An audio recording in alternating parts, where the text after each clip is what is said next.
이 시간 우리에게 주신 하나님 말씀 구약성경 열왕기상 11장 9절부터 13절까지입니다. 하나님 말씀을 한 절씩 교독하겠습니다.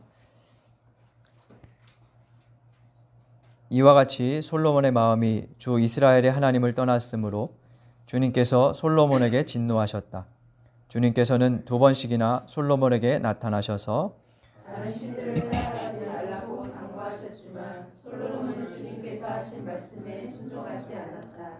그러므로 주님께서 솔로몬에게 이렇게 말씀하셨다. 내가 이러한 일을 하였고 내 언약과 내가 너에게 명령한 내 법규를 지키지 아니하였으니 내가 반드시 네게서 왕국을 떼어서 내 신하에게 주겠다. 다만 내가 사는 날 동안에는 내 아버지 다윗을 보아서 그렇게 하지 않겠지만 내 아들 때에 이르러서는 내가 이 나라를 갈라놓겠다. 13절 함께 읽겠습니다. 그러나 이 나라를 갈라서 다 남에게 내주지는 않고 나의 종 다윗과 내가 선택한 예루살렘을 생각해서 한 지파만은 내 아들에게 주겠다. 아멘. 구약을 창세기부터 쭉 훑어보고 있습니다. 지난주에는 사무엘하 마지막 부분, 다윗의 쇠퇴 과정, 다윗이 범죄한 이후에 어떻게 쇠퇴해 갔는지, 또 어떤 반란들이 일어났었는지 하는 대목을 살펴봤죠. 오늘 이어지는 열왕기상은 다윗의 노년의 모습을 짧게 언급하면서 그의 아들 솔로몬이 이제 즉위하고, 그리고 솔로몬이 죽고 나서 나라가 왕국이 둘로 분열되는 과정, 그리고 각각 존재하다 이제 멸망하는 그 역사를 우리에게 보여주는데요. 역사를 해석하는 관점은 신명기 역사관이라는 말씀을 우리가 역사서를 공부하는 첫 시간에 말씀을 드렸었어요. 신명기 역사관이란 신명기에 저술된 내용들, 예를 들면 오직 유일한 하나님을 사랑하라 하는 말씀이라든지 언약관계에 충실한 순종의 개념이라든지 이런 것들을 입각해서 역사를 평가하는 것이에요. 우리말 성경은 우리가 이제 역사서라고 보지만 제가 구약 공부를 처음 시작할 때 그런 말씀을 드렸었어요. 히브리어 성경, 유대인들이 사용하는 그 성경을 보면 책을 이렇게 나눠놨어요. 여호수아, 사사기, 그다음에 사무엘기, 열왕기, 네 권의 책을 전기 예언서 이렇게 분류를 해요. 그리고 우리가 알고 있는, 우리가 보통 예언서라고 부르는 책들이 있죠. 이사야, 예레미야, 에스겔, 다니엘은 빼고 그다음에 다니엘 뒤에 12개의 소예언서가 나오는데요. 그 소예언서 12개를 한 권으로 묶어서 이사야, 예레미야, 에스겔, 그다음에 12소 예언서, 이 네 개는 후기 예언서 이렇게 분류를 해놨어요. 근데 역사서를 그들은 예언서로 보는 거예요. 전기 예언서. 그 이유는 이 신명기의 가르침들을 예언자들이 전수했고 가르쳐서 그들의 시각에 의한 역사 평가이기 때문에 이걸 이제 전기 예언서로 그렇게 분류를 하는 거죠. 그 말은 어떤 사건이나 왕들의 정치적인 어떤 그 성과, 군사적인 어떤 성과, 혹은 외교나 경제적인 표면적인 업적을 넘어서서 각 사건에서 이 왕들이 하나님과 어떻게 관계했는가, 더 나아가서는 왕으로 대표되는 이스라엘 백성 전체가 어떻게 하나님과 언약관계에 충실하게 살았느냐, 이것을 역사평가의 주안점으로 그렇게 둔다는 거죠.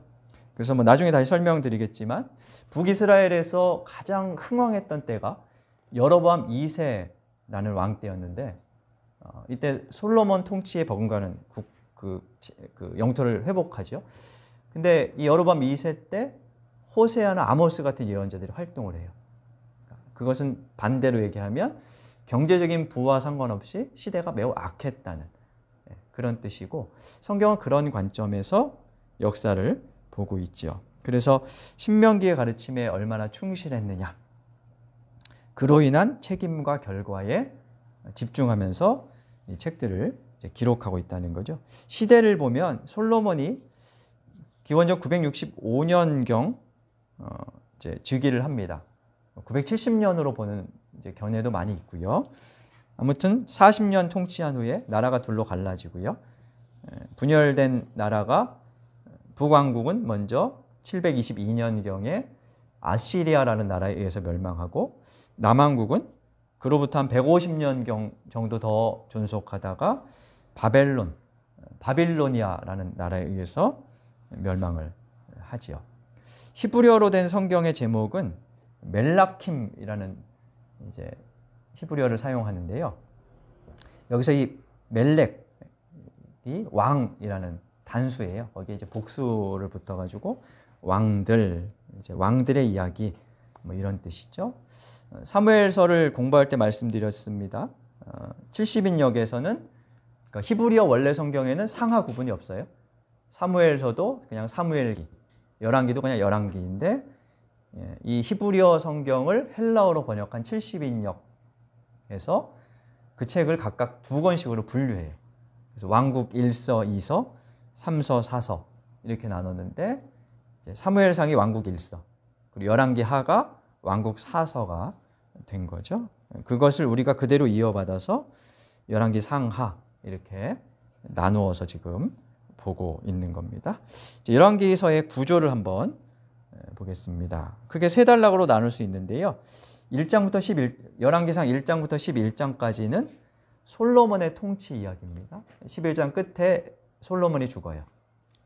통일왕국, 아직까지는 통일왕국 시대이죠. 솔로몬의 통치를 다루고 있고요. 그 다음에 12장부터 열왕기하 17장까지는 나라가 둘로 갈라진 분열 왕국 시대의 이야기를 다룹니다. 열왕기하 17장에서 북이스라엘이 멸망하는 사건을 다루고 있는데요.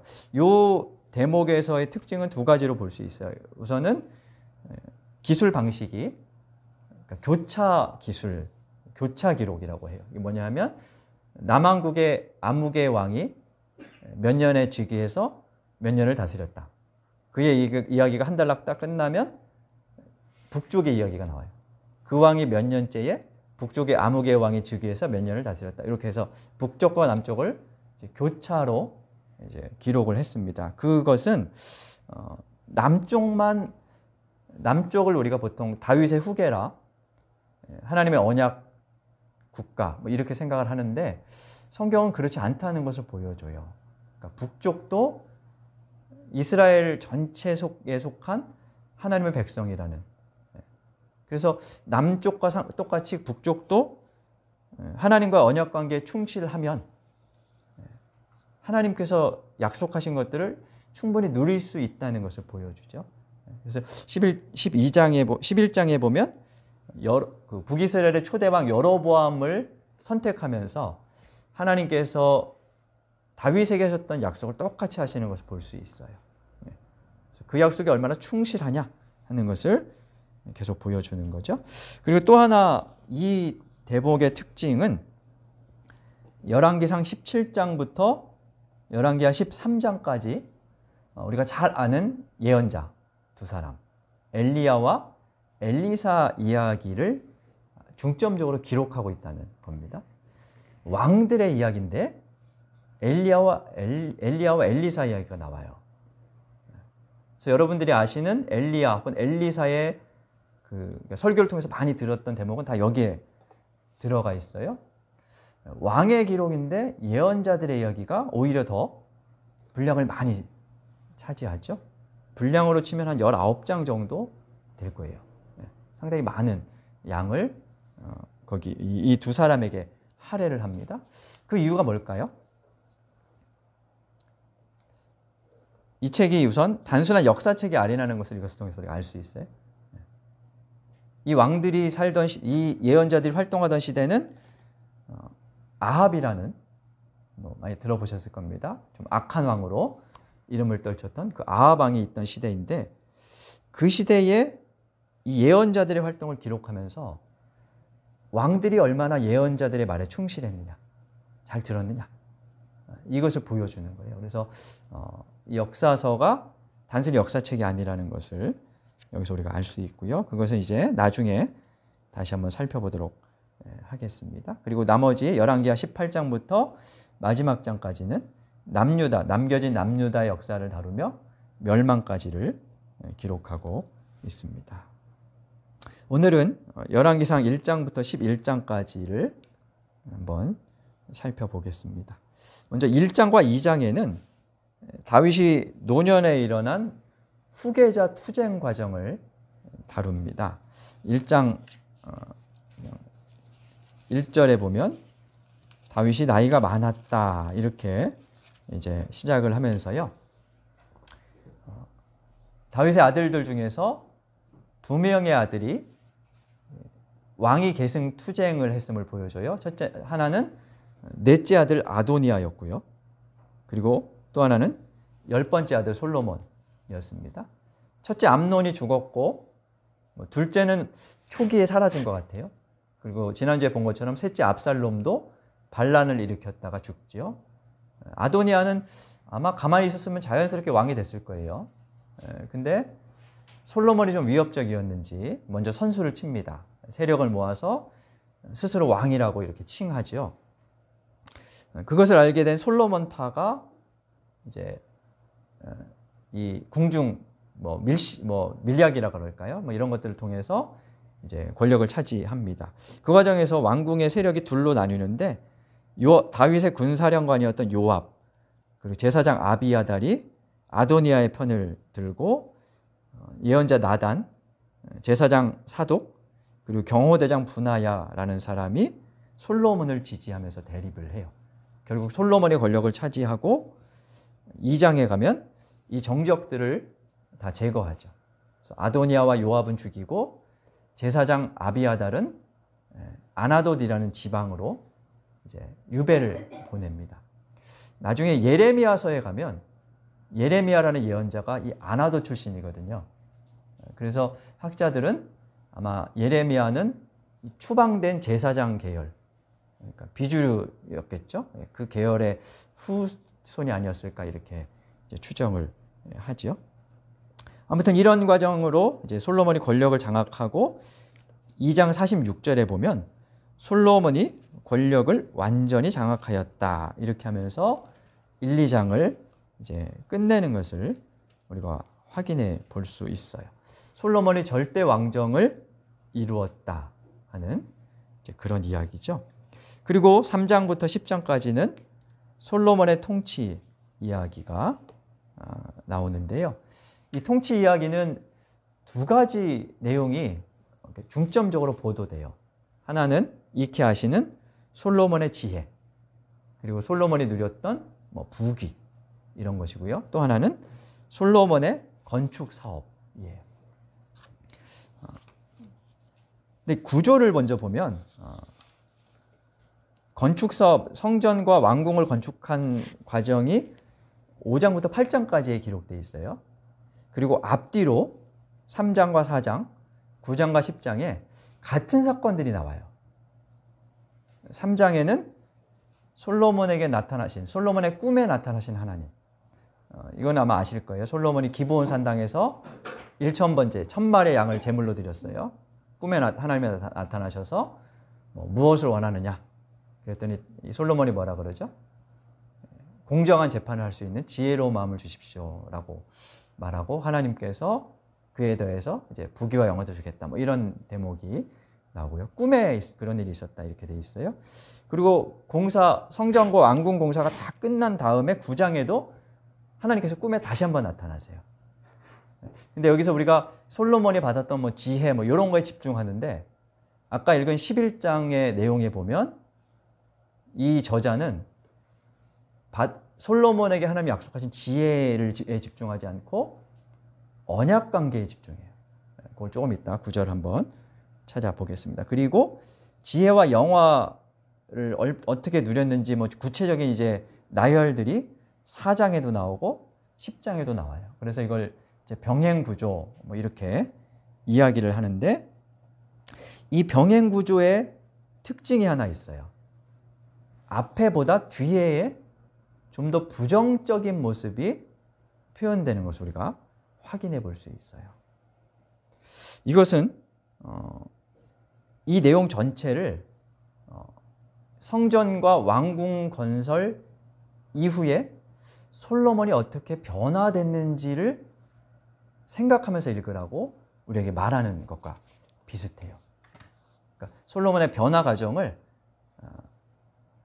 이런 이제 서술을 통해서 이제 보여주는 거죠. 3장, 4장의 이야기는 뭐 잘 아실 테니까 넘어가겠습니다.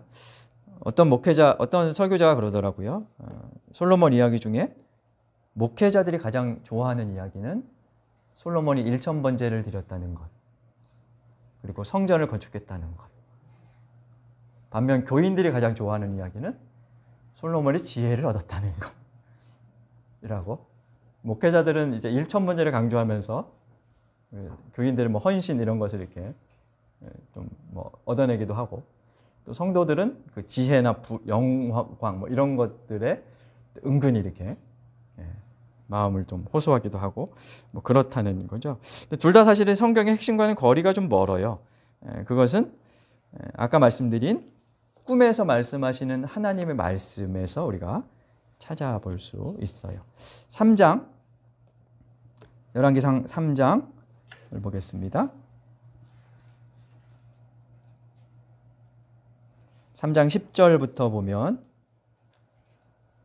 솔로몬이 지혜로운 마음을 청하자 하나님께서 그것을 마음에 들어 하시며 그에게 부귀와 영화도 주겠다라고 말씀하시고요. 14절을 보겠습니다. 3장 14절입니다. 함께 읽겠습니다. 그리고 내 아버지 다윗이 한 것과 같이 내가 나의 길을 걸으며 내 법도와 명령을 지키면 내가 오래도록 해주겠다. 여기 보면 다윗이 한 것 같이 하면이라고 말씀하고 있습니다. 그리고 또 하나 솔로몬의 결혼을 이야기하는 대목이 3장 1절에 나옵니다. 솔로몬의 통치를 설명하면서 가장 첫 번째로 말하는 것이 이거예요. 3장 1절에 보니까 솔로몬은 이집트 왕 바로와 혼인 관계를 맺었다. 이렇게 말하죠. 솔로몬에게는 후궁과 첩이 1,000명 있었다고 표현되어 있는데 그 중에 첫 번째로 언급하는 것이 바로의 공주예요. 그 당시에 이집트는 지중해에 상당한 영향을 행사하던 제국이었고 그 제국과의 결혼을 통해 정략 결혼을 통해 권력의 안정화를 꾀하던 그런 솔로몬의 모습을 이야기하고 있는데요. 근데 이 대목이 뒤에 가면 솔로몬의 타락의 가장 큰 원인이 되는 것으로 그렇게 나오고 있죠. 그리고 백성들의 삶의 모습도 달라지는 것을 볼 수 있습니다. 4장 20절로 한번 가볼까요?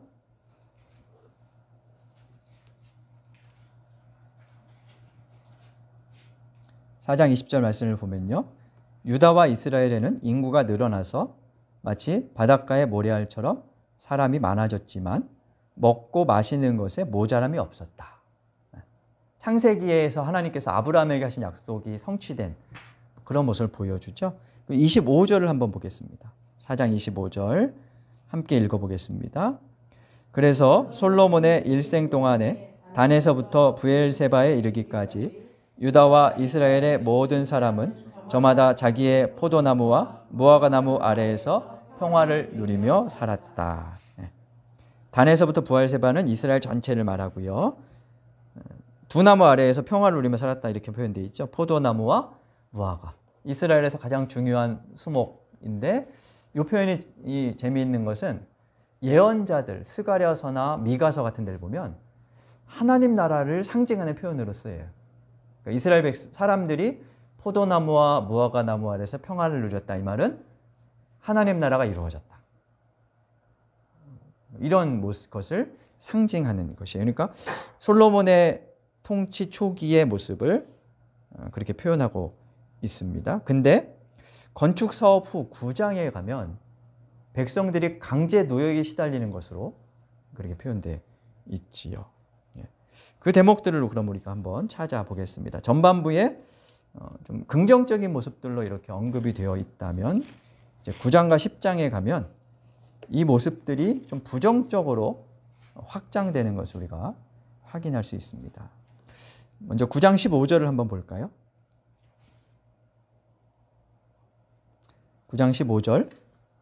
솔로몬 왕이 강제 노역군을 동원할 수밖에 없었던 까닭은 수많은 건축 사업 때문이었다. 이렇게 얘기해요. 그래서 백성들이 강제 노역에 동원되었다. 17절에도 같은 말씀이 나오는데요.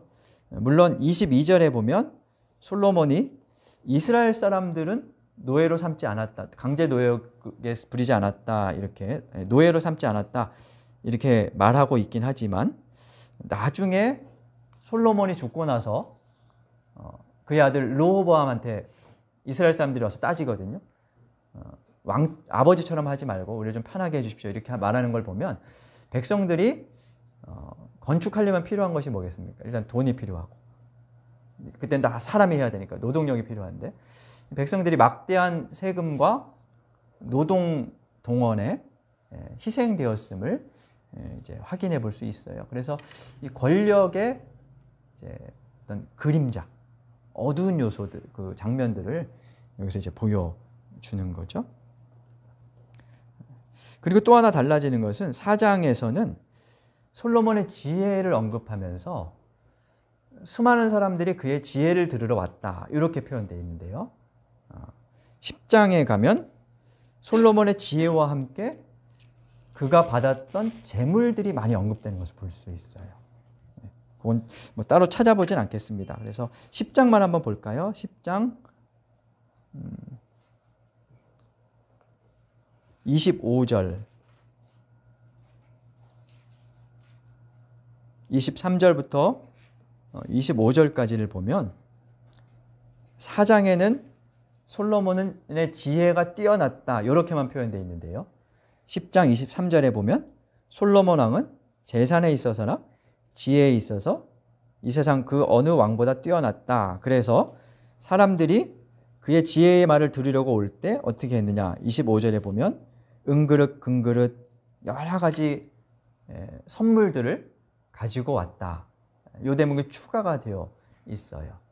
그러니까 솔로몬에게 뭐가 자꾸 쌓여가는 거죠. 지혜뿐만 아니라 주변에 재산들, 권력들 이런 것들이 자꾸 쌓여가는 것을 이야기하고 있어요. 저자는 솔로몬에게 쌓이는 이런 재물에 대한 재물에 대해서 언급하면서 표면적으로 말하진 않지만 뭐 이런 것들이 아마 그의 타락의 한 이유였을 것이다라고 우리에게 보여주고, 그러니까 은근히 좀 꼬집고 있다고 할 수 있습니다. 그리고 5장부터 8장에는 아까 말씀드린 것처럼 솔로몬의 건축 사업이 나옵니다. 넘겨주시며 화면을 5장부터 8장까지 있는 건축 사업은 간단히 보겠습니다. 성전 건축은 7년 동안 벌이고요. 왕궁 건축은 13년, 그러니까 도합 20년 동안 공사를 하지요. 그리고 그 외에도 나라 여러 곳에 요새를 지었다 이렇게 표현되어 있습니다. 건축 자재는 대부분 수입해 왔어요. 그만큼 돈이 많이 들었을 것이고요.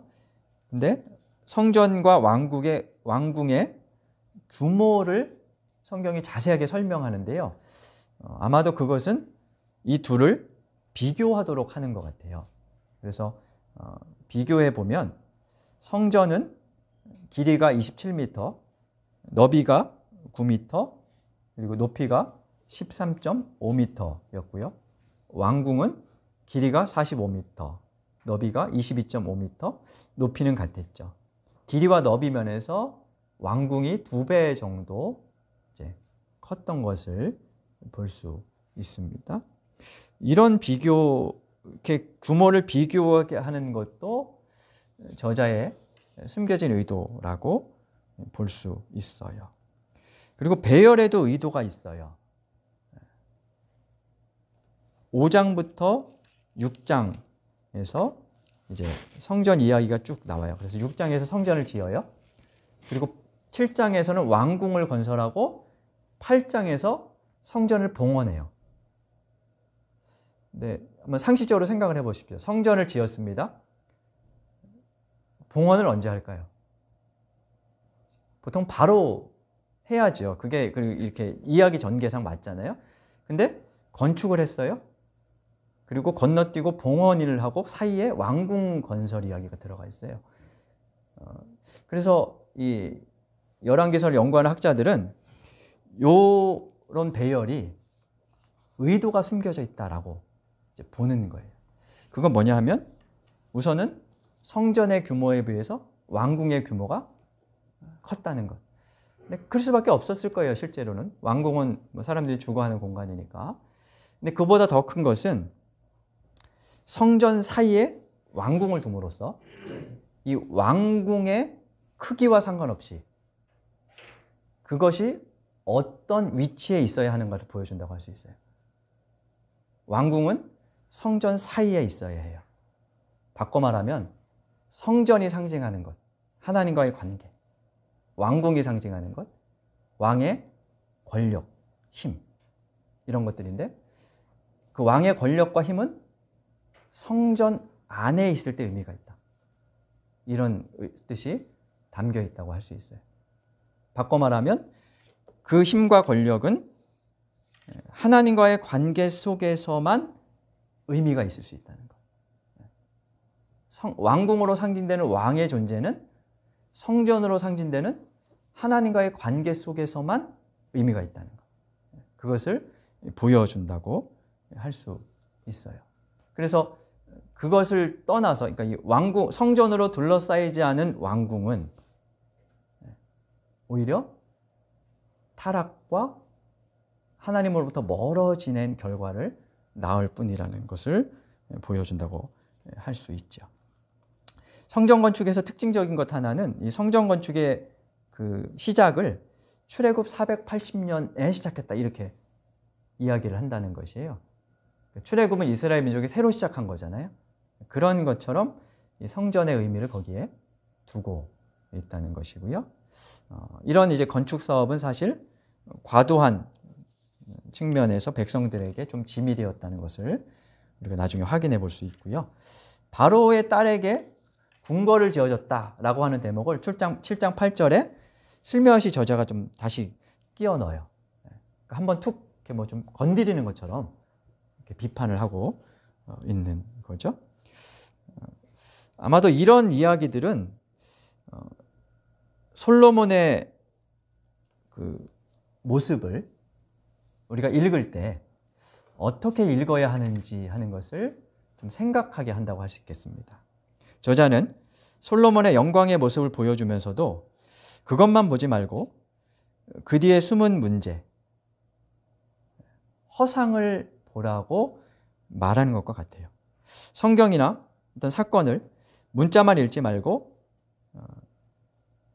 그래서 나에게 좋은 것만 취하려 하지 말고 말씀을 통해 우리의 숨은 욕망도 읽어내야 한다는 것.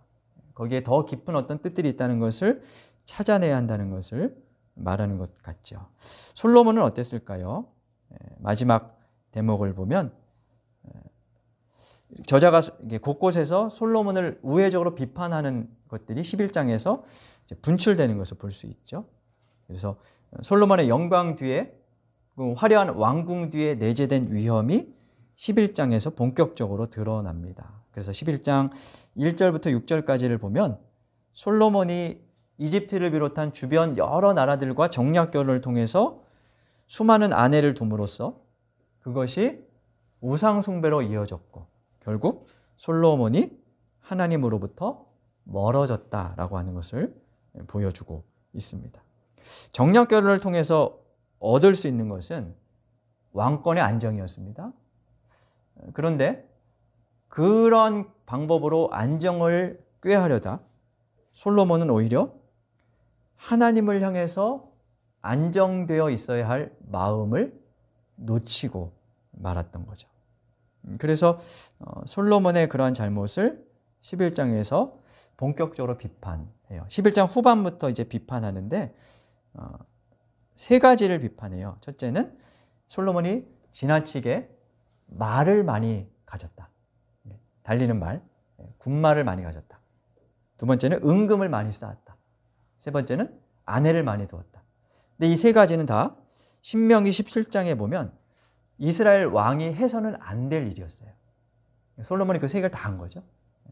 그런 과정으로 이제 솔로몬을 타락, 범죄와 타락의 모습을 보여줍니다. 그 결과로 솔로몬의 이제 인생 후반부에 보면 반란이 여러 차례 일어납니다. 하닷의 반란, 르손의 반란, 그리고 여로보암의 반란이 일어납니다.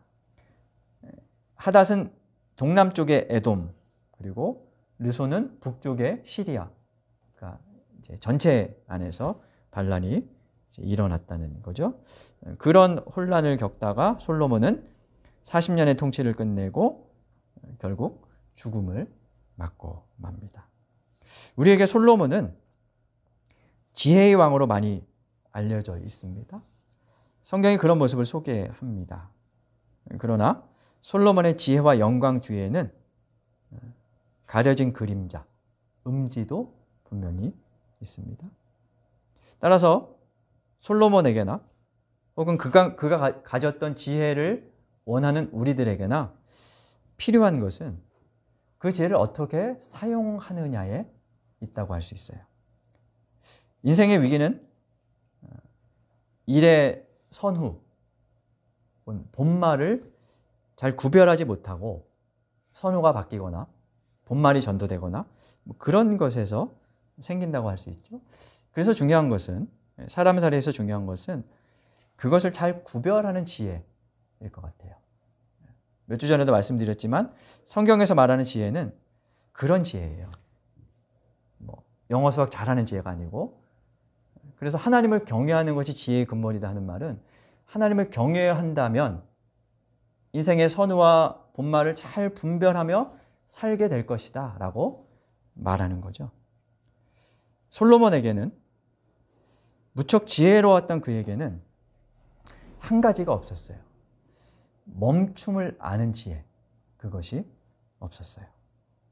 그래서 말년에 그는 지혜의 모습은 온데간데 없고 세속적인 그리고 탐욕적인 모습만 남아 있다고 할 수 있죠. 결국 하나님은 없고 솔로몬만 남은 거죠. 한 나라의 지도자는 다방면에 걸친 지식과 지혜, 지도력이 필요합니다. 근데 그것으로는 충분하지가 않습니다. 올바른 역사인식이 있어야 하고요. 무엇보다 권력이 지나가는 것임을 알고 놓을 줄 알아야 돼요. 특별히 하나님과의 관계 속에서 이것이 내 것이 아니라는 것을 끊임없이 인식해야 합니다. 그래서 멈출 줄 아는 지혜가 있어야 합니다. 요즘 우리 지도자를 보면 좀 멈추면 좋겠다는 생각이 많이 들어요. 근데 그뿐만 아니라 우리도 마찬가지겠죠. 승승장구할 때 자신을 살피고 하나님의 은혜를 헤아리며 멈출 줄 알아야 합니다. 예배를 시작하며 읽었던 백무산 시인의 시처럼 멈춤에서 새로운 길을 찾을 수 있기 때문입니다. 교회도 좀 멈추면 좋겠다는 생각을 개인적으로는 많이 합니다. 건물을 위한 과도한 출혈, 그것도 이제 이 솔로몬의 성전 건축 이야기에서 많이 나오는 건데요. 성경을 너무 그런 쪽으로만 자꾸 읽다 보니까 그렇게 되는 거죠. 혹은 교회에서 하는 일이 다 하나님의 일이라는 그런 인식 속에서 벌이는 목회자 개인의 욕망으로 포장된 어떤 사업들, 이런 것들을 좀 멈추고 다시 한번 길을 찾아야 할 때가 아닌가, 그런 생각이 들어요. 우리도 잠시 멈추어 서서 하늘을 보며 다시 하나님의 뜻을 살필 수 있기를 바랍니다. 그래서 길을 찾고 하나님과 언약 관계 속에서 아름답게 그 길을 걸어가는 저와 여러분, 우리 교회가 될 수 있기를 간절히 바랍니다. 우리 말씀을 생각하며 다짐의 기도 드리겠습니다.